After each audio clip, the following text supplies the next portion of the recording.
আজ আজ আমাদের দেশের নারীরা তাদের সামনে আজান হলেই কি, তাদের সামনে মুয়াজ্জিনের আজানের পরে মসজিদের কেরাত যদি কানে যায় তাতেই বাকি, কোনো রমণীর ভেতরে পরিবর্তন লক্ষ্য করা যাচ্ছে না। ঠিক যেন তারা মনে মনে ভাবছে, কে দেখছে আমাদেরকে, আমাদের কে হিসাব নেবে যে আমরা এরকম করে ভয় করব। একটা কথা মনে রাখেন, একটা কথা মা বোনের জাত মনে রাখেন, একটা কথা, এই জামানাতে যেগুলো বড় বড় দোকান, যেগুলো বড় বড় দোকান, সেই দোকানের মেন গেটে আর দোকানের ভেতরে ভেতরে জায়গায় জায়গা ক্যামেরা লাগানো আছে। ক্যামেরাগুলোকে কি বলা হয়? সিসি ক্যামেরা বলা হয়। সিসি ক্যামেরা মানে কি? বিশাল বড় দোকান, ভিতরে গিয়ে তুমি যদি একটা ব্রেসিয়ারকে ব্লাউজের তলে চুরি করে নাও, মালিক বাইরে বসে আছি, আমি কি করে বুঝবো যে তুমি চুরি করে না? একটা মেয়ে ছেলে যদি ওর প্রকৃতিটা খারাপ হয় আর কোনার ঘরখানে ঢুকে গিয়ে একটা যদি প্যান্টিগুলোকে ও এমনি করে দুমড়িয়ে মুচড়িয়ে ওর যদি চাড্ডির ভেতরে ভরে নাই, তো দোকানদার কেমন করে বুঝবে আমার সামান এই মেয়ে লোকটা ভিতরে গিয়ে চুরি করে নিল? কারি হিম্মত আছে যে একটা মেয়ে ছেলের বোরখাকে খুলে চেক করতে পারবে? এই নারী, তোমার বোরখা আমাকে দেখাও। দোকানদারের তো হিম্মত নাই এটা করার, এই জন্য ক্যামেরা লাগিয়ে রেখেছে। তুমি যেই কোণাতে যাও, তুমি যেই ঘরের ভেতরে যাও, তুমি যেই সামান কিনতে যাও না কেন, তোমার মাথার উপরে এই ক্যামেরা চলছে, তোমাকে দেখতে আছে। আর সব ঘরের নকশা নিচেকার ঘরে এত বড়টা কাঁচে দেখা যাচ্ছে, কোন মেয়ে নাড়ানাড়ি করছে, কোন মেয়ে ছুঁয়াছুঁই করছে, আর কোন মেয়ে তলে প্যান্টির ভেতরে ব্লাউজকে ভরছে, সব দেখা যাচ্ছে। তুমি চুরি করে রেহাই পাবে না, তোমার হিম্মত নাই, তোমাকে বেইজ্জত করে, তোমাকে অপমান করে 10টা লোকের সামনে তোমার গা থেকে চুরি করা জিনিসকে বের করে নেবে। এটার নাম কি? এটার নাম সিসি ক্যামেরা। তোমরা সবাই আছো আল্লাহ রাব্বুল আলামিনের ক্যামেরার সামনে, আল্লাহর ক্যামেরার সামনে তুমিও আছো, আমিও আছি। কোন একটা বান্দা, কোন একটা বান্দি আল্লাহর ক্যামেরার বাইরে নেই। তোমার রাত কিভাবে কাটছে, তোমার দিন কিভাবে কাটছে, তুমি কোন ছেলের সঙ্গে ফাঁকা জায়গাতে গিয়ে গল্প করছো এবং তাফালিং করছো, তুমি কোন ছেলের সঙ্গে রাতের অন্ধকারে নির্জনে গিয়ে তুমি শারীরিক সম্পর্ক কায়েম করছো, সব কিছু আল্লাহ রাব্বুল আলামিন সিসি ক্যামেরাতে ধরে রাখছেন, লিখে রাখছেন আল্লাহর ফেরেশতারা। খালারা, এই খালার দলেরা, তোমরা কি কাফ সূরা পড়ো বাড়িতে? যদি কাফ সূরা পড়ো, যদি সূরা কাফ পড়ো, তো কালকে পড়বে, ওখানে একটা আয়াত পাওয়া যাবে। কি পাওয়া যাবে? মা ইয়ালফিজু মিন কাউলিন ইল্লা লাদাইহি রাকিবুন আতীদ। তোমার দুই ঘাড়ে দুটো ফেরেশতা আছে, তোমরা নাম জানো না? তোমরা নাম জানো না? কথা বলো, একটু হিলাও, নাম জানো না? এই ফেরেশতার নাম কি? কেরামান, কেরামান কাতিবিন। এই দুই ফেরেশতা ডানে আর বামে, এই দুই ফেরেশতা তোমার সব কিছুকে ক্যামেরা করছে, ক্যামেরা ক্যামেরা করে রাখছে। কেন? কিয়ামতের দিন তুমি যদি গলাবাজি করো, না আমি এরকম ব্যবহারের মেয়ে ছিলাম না, না আমি লাইন মারামারি করতাম না দুনিয়াতে, না আমি এরকম বদচলনের নারী ছিলাম না বলে তুমি যদি আল্লাহর সামনে হুজ্জতি করো, আল্লাহ রাব্বুল আলামিন বলছেন তোর মতো একটা বদচলন নারীকে আমাকে আসামি সাব্যস্ত করতে গেলে আমি কিয়ামতের দিন ক্যাসেট চালু করে দেব। ক্যাসেটটা কোন কালের? বুড়ি বয়সে কোনো মেয়ে ছেলে পাপ করে না, যত নারী জাত পাপ করে তারা যৌবনকালে বেশিরভাগ পাপ করে। তোমার 16 বছর বয়সের যদি ক্যাসেটটাকে চালু করে দেওয়া যায়, তোমার বিশ্বাস আছে কোরআনের উপরে? বুকে হাত রেখে বলো তোমার ঈমান আছে কোরআনের উপরে? তুমি তোমার নিজের অন্তরে হাত রেখে বলো যে হ্যাঁ বিশ্বাস আছে। আল্লাহ রাব্বুল আলামিন বলছেন ইয়াউমা তুবলাস সারায়ের, যেদিন তোমার ভেদের কথা গাঁওয়ালার সামনে সিডিতে আমি চালাবো, সিডিতে চালাবো। এটা কে? এর বাড়ি বমপাল, এর নাম কি? এই নাম। চালাও ক্যাসেটটা। যখন বড় এলসিডিতে তোমার 18 বছর বয়সের ক্যাসেটটাকে চালিয়ে দেওয়া যাবে, দেখা যাবে তুমি কদমের গাছতলায় বসে আছো স্টেশনের পূর্ব মাঠে একটা নওজোয়ান ছেলের সাথে। এটা তোমার কেউ নয়, এটা তোমার স্বামী নয়, এটা তোমার ভাই নয়, তার সঙ্গে বসে বসে তুমি প্রেম আলাপ করছো এবং শারীরিক সম্পর্ক করছো। এই ক্যাসেট যখন চলবে তখন আল্লাহ রাব্বুল আলামিনের সামনে এক একটা নর আর এক একটা নারী আওয়াজ দিয়ে বলবে, পরওয়ারদিগার এটা বন্ধ করে দেন, আল্লাহ এটা বন্ধ করে দেন, এটা চালায়েন না। আল্লাহ তাআলা কি বলছেন? ফামা লাহু মিন কুওয়াতিন ওয়ালা নাসির। তোর বাবার হিম্মত নাই আমার ক্যাসেটকে বন্ধ করার। আমি গোটা গ্রামওয়ালার সামনে তোকে দেখাবো আর তোর বেইজ্জতি করেই ছাড়বো আজকে হাসরের ময়দানে। তোর কোনো বাপ এসে আমার সিডিকে বন্ধ করতে পারবে না। আমি চালিয়েছি, আমি বন্ধ করব। আমি চালিয়েছি, আমি যতক্ষণ ইচ্ছা চালাবো। আর তারপরে তোকে বদনাম যখন করে দেব সারা দুনিয়ার সামনে, আসামি বানিয়ে তারপরে তোকে জাহান্নামে আমি ভরবো। বিশ্বাস আছে কোরআনের উপরে? যদি বলে হ্যাঁ কোরআনের উপরে বিশ্বাস আছে, তাহলে পরে আপনারা নিজেরাই বলুন নিজের জীবনে কতটি অপরাধ আপনি করেছেন। যদি না জেনে করে থাকি আল্লাহ আমাকে মাফ দেবে।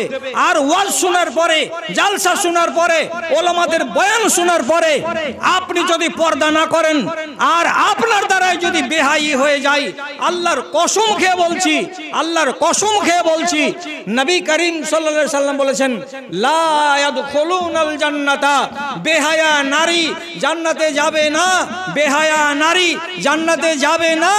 এবং 40 বছর দূরের রাস্তা থেকে জান্নাতের সেন্ট পাওয়া যাবে নাকে। এই বদচলন নারী যে ছিল বেহায়া, তাকে জান্নাতের সেন্ট পর্যন্ত তার নাকে পৌঁছে দেওয়া হবে না। এত পোড়া কপালের হবে সেই নারী। চলো এখান থেকে 500 বছর দূরের রাস্তাতে গিয়ে ওকে ফেলে আসো, ও যেন জান্নাতের সেন্ট পর্যন্ত না পাই। আপনি হালকা মনে করছেন? পর্দাকে হালকা মনে করছেন? চারখানা জিনিস আল্লাহ রাব্বুল আলামিনের নবী বলেছেন সাংঘাতিক।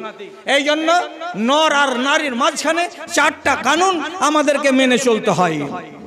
একটা ছেলে একটা নারীর দিকে তাকাবে না, দেখতে গেলেই মনের ভেতরে সুরসুরি তৈরি হবে।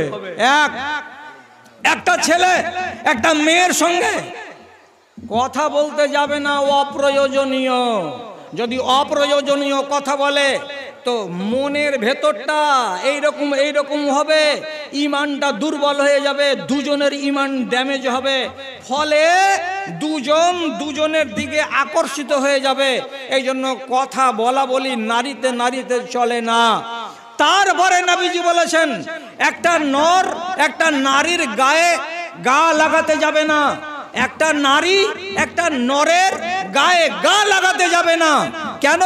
গায়ে যদি গা লাগাতে যাই তাহলে পরে সেইখানে যৌন উত্তেজনা তৈরি হবে, আর যৌন উত্তেজনা তৈরি হলে পাপ হবে। তার জন্য রব্বুল আলামিন এই পথগুলোকে বন্ধ করে দিয়েছেন। এটা কেন করেছেন? এই জন্য করেছেন আপনি আপনার ঈমান নিয়ে বেঁচে থাকুন, আমি আমার ঈমান নিয়ে বেঁচে থাকব। আপনার ঈমানে যেন কোনো দাগ না লাগে, আমার ঈমানে যেন কোনো দাগ না লাগে। তাহলে পর্দাটা হচ্ছে কি? তার ভেতরে 1 নম্বর জিনিস।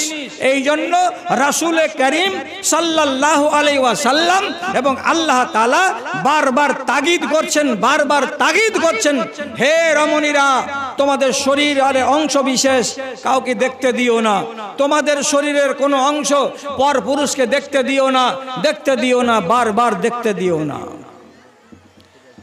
মায়েরা, এখনো অবহেলা আমাদের। ভালো করে শুনুন, হযরতে হাফসা রাদিয়াল্লাহু তাআলা আনহা, আয়েশার রাদিয়াল্লাহু তাআলা আনহার ভাতিজি, এটা হলো আব্দুর রহমানের বেটি। একদিন ভাতিজি ফুফুর বাড়ি, তুমি কোনটা বেলা এখানে কাঁদছে, ছেলেটাকে এদিকে নিয়ে চলেছে। আচ্ছা এটা তো এখন তো টিভি নাই। আচ্ছা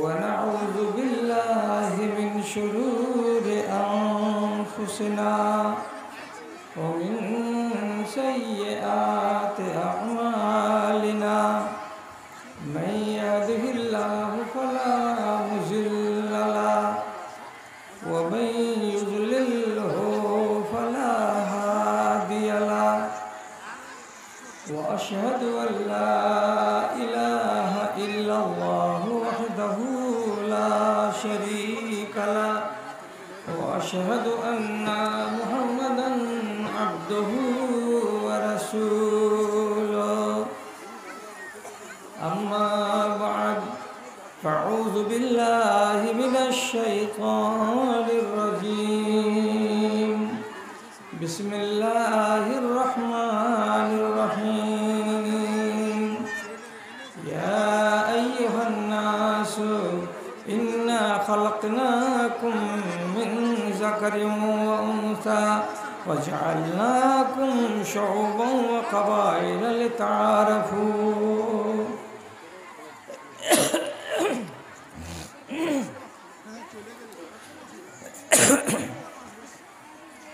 আরামের তরে ভালোবাসো যদি শীতল গাছের ছায়া আখেরাত লাগি করো কিছু কাজ ছাড়ো দুনিয়ার মায়া ছাড়ো দুনিয়ার মায়া প্রভুর শরণে ক্ষয় করে দাও তোমার দেহ আর মন পথিকের বেশে হয়েছে তোমার এ ধরায় আগুন সব কিছু ফেলে চলে যাবে তুমি আসিলে মরণ ক্ষণ রে আসিলে মরণ ক্ষণ শূন্য হাতে এসেছিলে ভবে শূন্য হাত চলে যাবে শূন্য হাতে এসেছিলে ভবে শূন্য হাত চলে যাবে ধনার জন গাড়ি আর বাড়ি সবই পড়িয়া রাবে সবই পড়িয়া রাবে ছেলেরা তোমায় কবরে শোয়াবে ছেলেরা তোমায় কবরে শোয়াবে পরায়ে বস্ত্র সাদা কাফন পথিকের বেশে হয়েছে তোমার এ ধরায় আগুন সব কিছু ফেলে চলে যাবে তুমি আসিলে মরণ ক্ষণ আসিলে মরণ ক্ষণ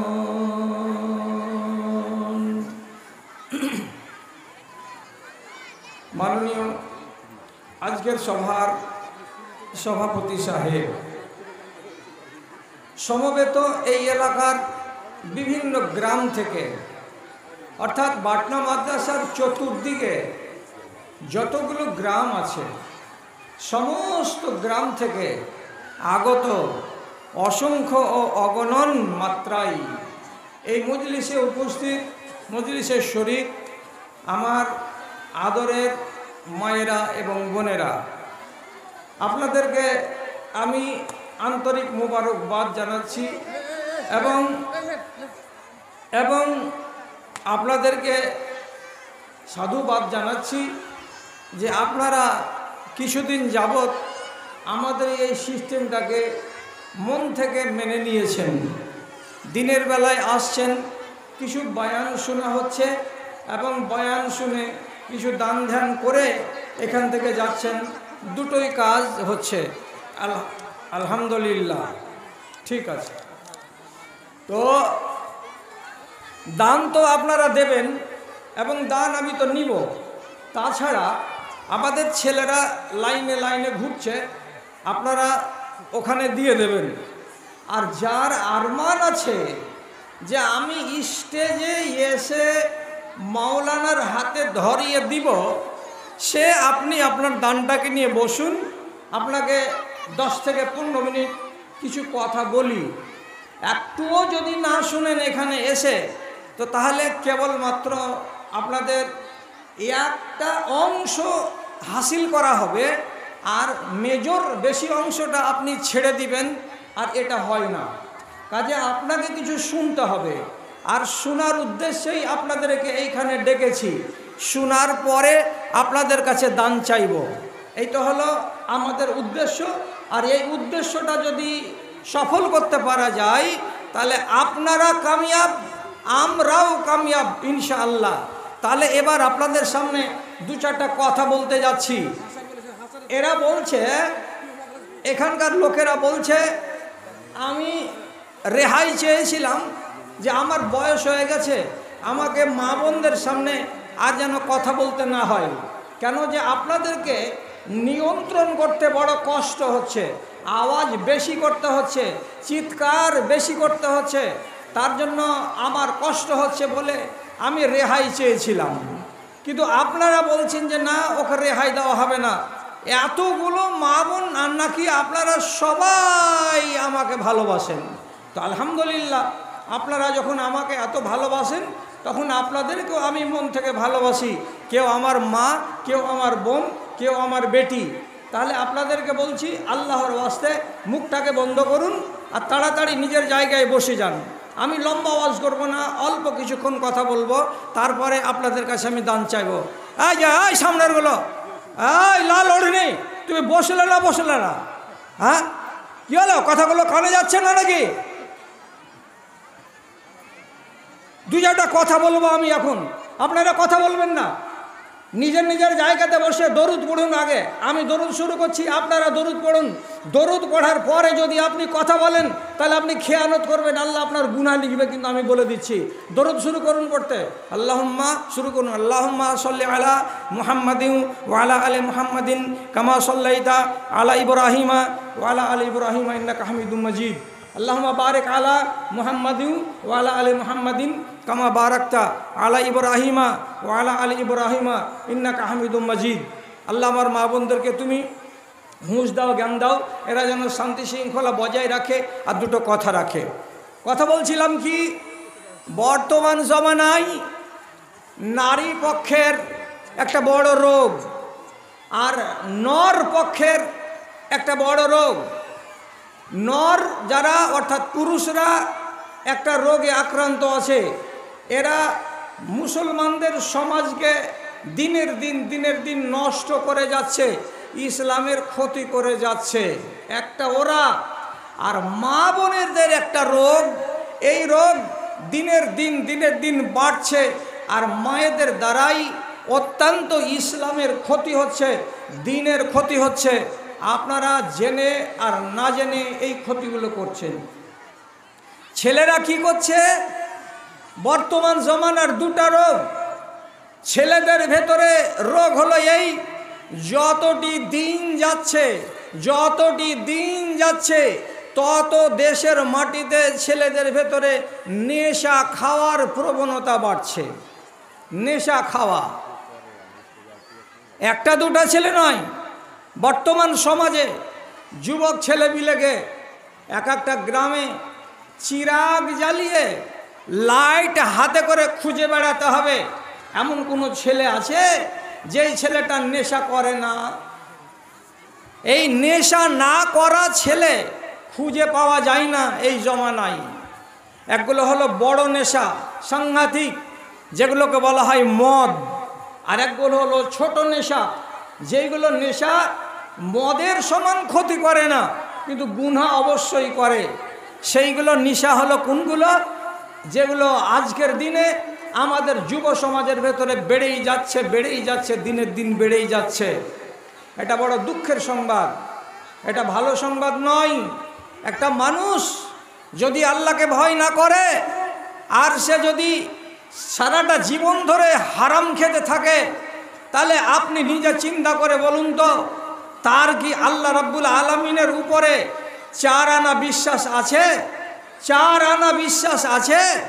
যদি আল্লাহর উপরে বিশ্বাস থাকতো, যদি কবরের হিসাবকে বলে বিশ্বাস থাকতো, যদি হাসরের ময়দানে প্রখর রৌদ্রের নিচে দাঁড়িয়ে থাকতে হবে 1000 বছর 2000 বছর ধরে, এই কঠিন বিপদের কথা যদি তাদের মাথায় থাকতো, জাহান্নামকে বলে তাদের যদি মগজে থাকতো কথা, তাহলে কি এইভাবে বছরের পর বছর ধরে, মাসের পর মাস ধরে আল্লাহ রাব্বুল আলামিনের সঙ্গে বেঈমানি করতে পারতো? না, বেঈমানি করতে পারতো না। এক্ষুনি বলবো সাংঘাতিক কথা আপনাকে, ছেলেরা তো এই রোগে আক্রান্ত, মেয়েরা কোন রোগে আক্রান্ত?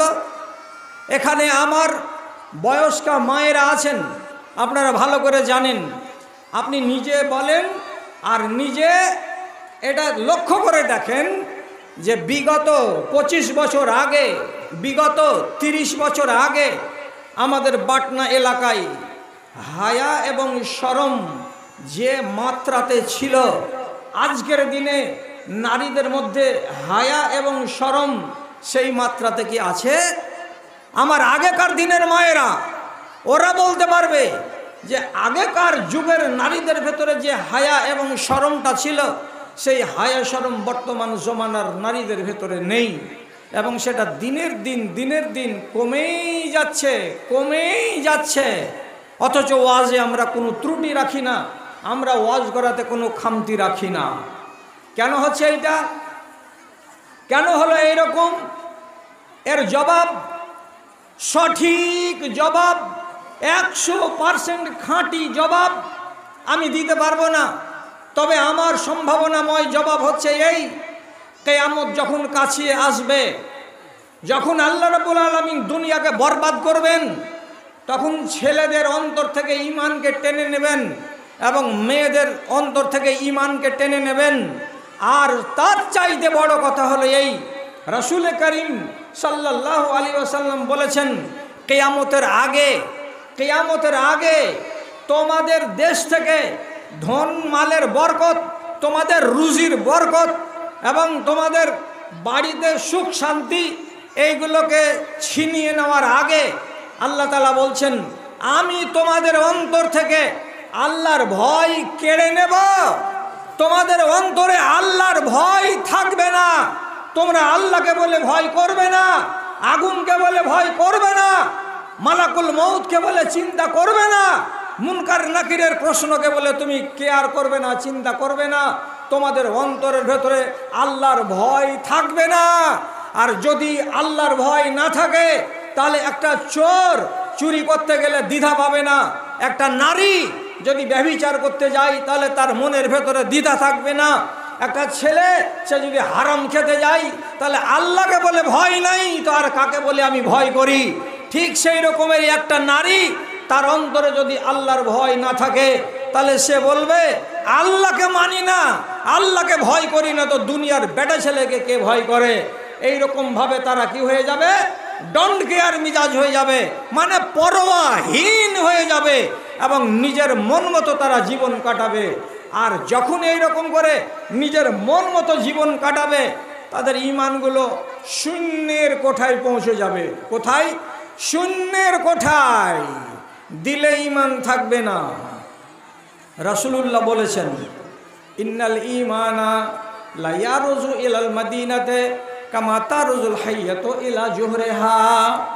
হাজার হাজার মেয়ে ছেলে থাকবে, আমেনা থাকবে, ফতেমা থাকবে, আয়েশা থাকবে, জাইনাব থাকবে, রোকাইয়া থাকবে, সুন্দর সুন্দর নামের বেটি ছেলে দুনিয়াতে অনেক পাওয়া যাবে, কিন্তু তাদের ভেতরে ঈমান থাকবে না। হাজার হাজার বেটা ছেলে থাকবে, আব্দুল্লাহ থাকবে, আব্দুর রহমান থাকবে, আব্দুল সালাম থাকবে, মিঠা মিঠা নামের অনেক অনেক মানুষ থাকবে, কিন্তু তাদের অন্তরে ঈমান থাকবে না। কাঠপুতলা, কাঠের পুতুল যেমন বা মূর্তি যেমন, ওর ভেতরে কোনো হেলদোল নেই, তেমনি একটা সময় চলে আসবে কিয়ামতের আগে যে আমাদের অন্তরে আল্লাহর ভীতি থাকবে না। আর আল্লাহর ভীতি যখন উঠে যাবে, তখন আমাদের ঈমান চলে যাবে শূন্যের কোঠায়। আর যখন ঈমান খালি হয়ে যাবে, তখন আল্লাহ রাব্বুল আলামিন দুনিয়াতে কিয়ামত কায়েম করবেন। যতদিন পর্যন্ত এক নয়া পয়সা দিন আল্লাহর দুনিয়াতে থাকবে, ততদিন পর্যন্ত আল্লাহ তাআলা দুনিয়াকে বরবাদ করবেন না, যতদিন পর্যন্ত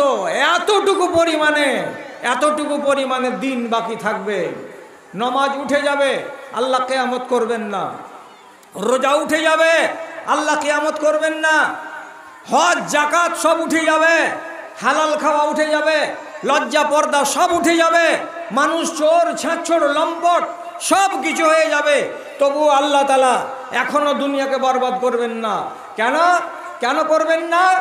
মানুষের ঈমান থেকে যেদিন আল্লাহ কথাটা হারিয়ে যাবে, মানুষের অন্তর থেকে যেদিন আল্লাহ শব্দটা আর বের হবে না মুখ দিয়ে, সেই দিন আল্লাহ রাব্বুল আলামিন কিয়ামত করবেন।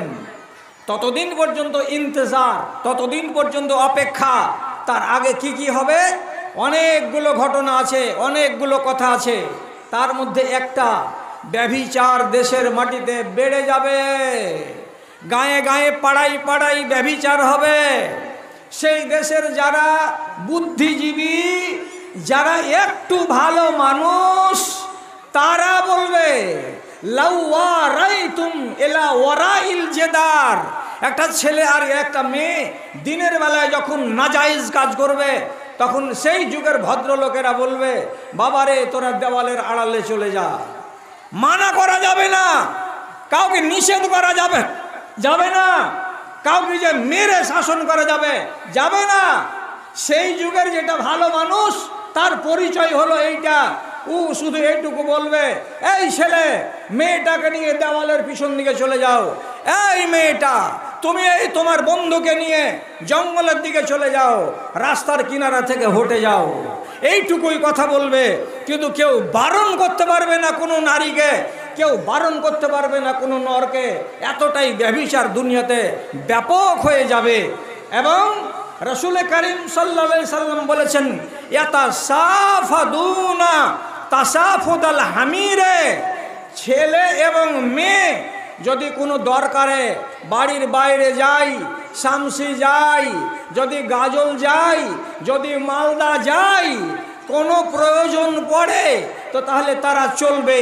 কেমন হয়ে চলবে? 5টা 7টা গাধা, 5টা 7টা খচ্চর একসঙ্গে চলতে গেলে আরামে চলে না। গাধা একজন আর একজনকে ধাক্কা মারে, একজন আর একজনের ঘাড় কামড়ে নেই, একজন আর একজনের লেজ কামড়ে নেই, একজন আর একজনকে হুড়ো মেরে দেয়, একজন আর একজনের গায়ে ঠেসাঠেসি করে, স্থির হয়ে রাস্তা চলে না।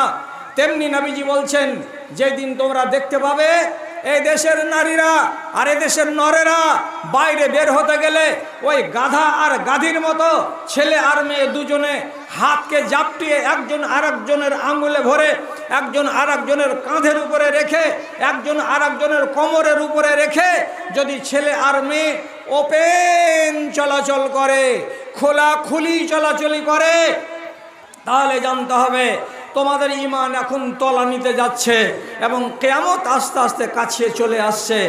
এই হলো বিপদের সংকেত।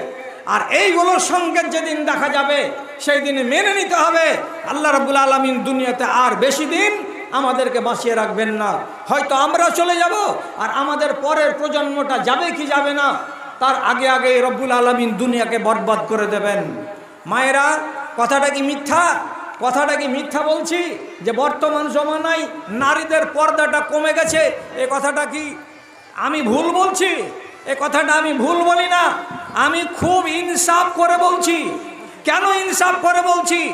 আপনারা বলুন, এক যুগ ছিল কি না, কোনো মেয়ে ছেলে যদি গলি ঝাঁটা দিতে দিতে আজান হয়ে গেছে, তো সাথে সাথে মাথার কাপড়টা নিজের গলিতে ঝাড় দেওয়া কালে তাড়াতাড়ি করে সম্মানের সাথে মাথা চাপিয়ে নিয়েছে, আর নিয়ে বলেছে, ওরে আল্লাহ রে, আজান হয়েছে রে।